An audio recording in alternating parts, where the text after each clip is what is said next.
Ces universités d'été, elles se situent à plusieurs niveaux. Un premier niveau qui est celui forcément de l'Institut européen de l'économie, de la fonctionnalité et de la coopération.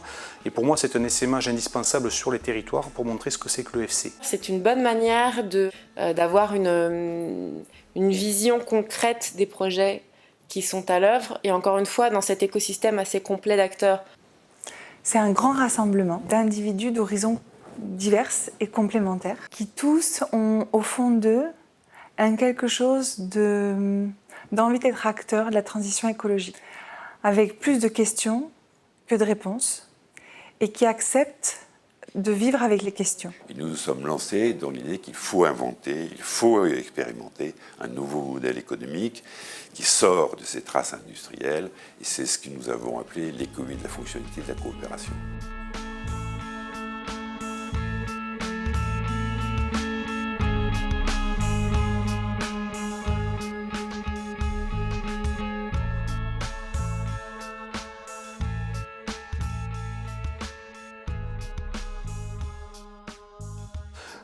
Pouvoir avoir un événement comme ça, c'est aussi avoir une reconnaissance pour le club qui montre tout l'engagement, que ce soit des dirigeants, d'un écosystème coopératif.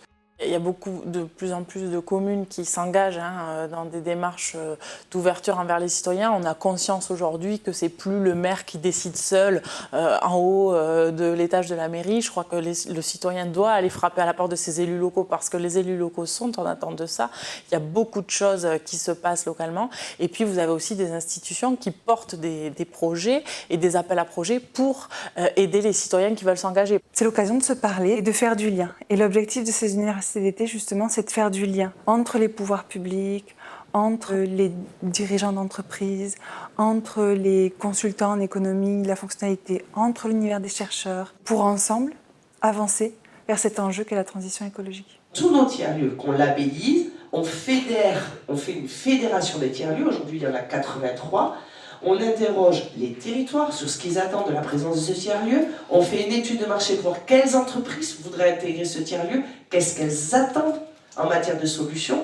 Et une fois que les gens ont exprimé leurs besoins, on peut éventuellement faire émerger de nouveaux besoins et prendre en compte d'autres intérêts. Comment on fait rentrer tout le monde dans ce système-là? Comment on repère en repartant de l'intérêt à faire émerger la solution et que ça matche? C'est les universités d'été qui permettent ces rencontres au sein de la communauté, mais avec des gens qui n'y sont pas, pour créer du dialogue.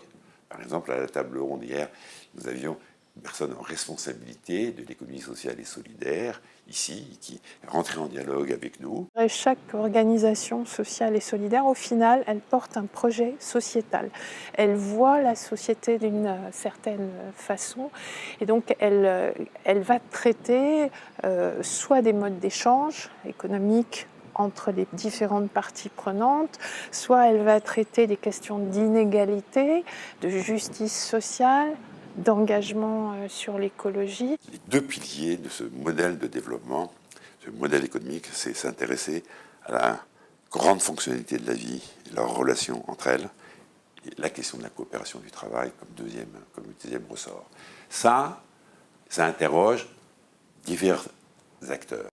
Et c'est vrai que de génération en génération, les choses se posent différemment, les sujets se posent différemment. Et c'est pour ça que je disais tout à l'heure, eh bien, finalement, on a besoin des citoyens. Enfin, on a besoin de reconnaître la place des citoyens et des citoyennes, bien évidemment, dans le champ de l'ESS, parce que ce sont eux qui sont vecteurs d'innovation sociale, qui souvent vont plus loin pour aller défricher de nouvelles manières d'approcher l'économie. C'est là où il y a besoin d'abord de se mettre d'accord sur le fait que le mode de pensée classique, industriel, il ne marche pas, il conduit à l'impasse. Aujourd'hui, c'est de plus en plus facile, on pourrait dire, ça saute aux yeux. Donc, ça nous aide. Mais ce n'est pas parce qu'on montre que ça ne marche pas que ça nous dit ce qu'il faut faire. Et donc c'est là où on a besoin d'une lecture conceptuelle, d'un ensemble de concepts. De concevoir différemment le développement, les relations entre nous, les relations de coopération. Ces nouveaux mots, c'est ce que j'appelle des concepts. C'est des concepts, c'est des lunettes pour voir le réel, pour voir comment transformer les choses.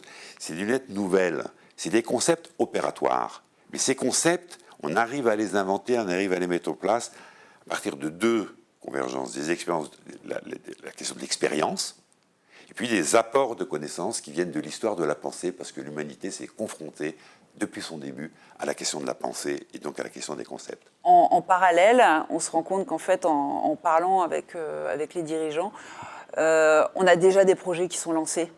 Et en fait, le fait d'avoir travaillé avec l'EFC, on commence à pouvoir mettre un vocabulaire sur certains projets. Donc, il y a par exemple un projet de traitement du déchet organique de proximité qui se lance, mais pour le coup, on a un petit peu réorienté et accompagné l'entreprise pour être complètement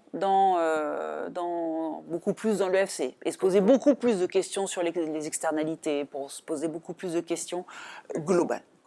Pour que tous ces acteurs qui ont leur logique, leur temps, leurs préoccupations, leurs contraintes, se rencontrent, discutent de leur expérience, progressent, créent des opportunités nouvelles, il y a besoin, j'appelle ça des organismes d'intermédiation, qui font les intermédiaires, qui se préoccupent de mettre les gens en synergie. C'est les clubs territoriaux et, in fine, l'Institut, qui a pour rôle de mettre en synergie ces acteurs, pas simplement au niveau local, comme la fonction des clubs, mais aussi entre territoires. C'est-à-dire créer des liens qui ne se limitent pas à local, mais qui prennent bien en compte que les questions sur lesquelles nous sommes engagés, ce sont des questions universelles qui concernent la planète. L'AFNOR ne travaille jamais tout seul, c'est à la demande des acteurs économiques, donc ça peut être un institut, ça peut être une institution comme l'ADEME. Le fait que le marché ait besoin de définir des règles pour fonctionner dans un mode non plus linéaire mais circulaire,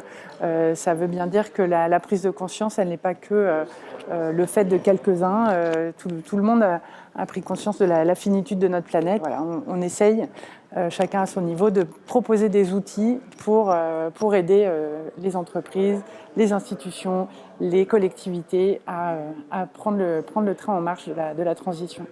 L'Institut vise, en étroite coopération avec les clubs territoriaux, les a animés la communauté qui est en train de se mettre en route, et de l'animer pas d'une manière uniquement tournée sur elle-même, mais d'une manière ouverte, accueillante, discussion avec d'autres acteurs. J'ai donné une mission, en tout cas, en tant qu'artiste, de travailler effectivement auprès de publics en situation de vulnérabilité. Qui sont engagés à leur manière dans la transition, eh bien, il faut trouver des échanges avec eux, il faut s'ouvrir, il faut trouver les formes de coopération. C'est l'idée un peu d'une démarche de fabrique, c'est-à-dire d'une démarche de convergence de ces acteurs assez divers vers la transition. Merci beaucoup. Oui, un mot. Alors, s'agissant du travail, je suis absolument d'accord.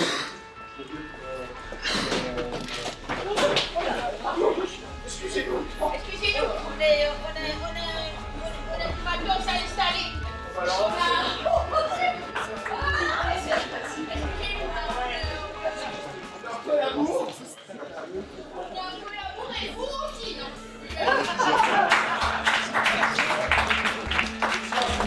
Allez, fais 6 ans. Voilà. D'accord.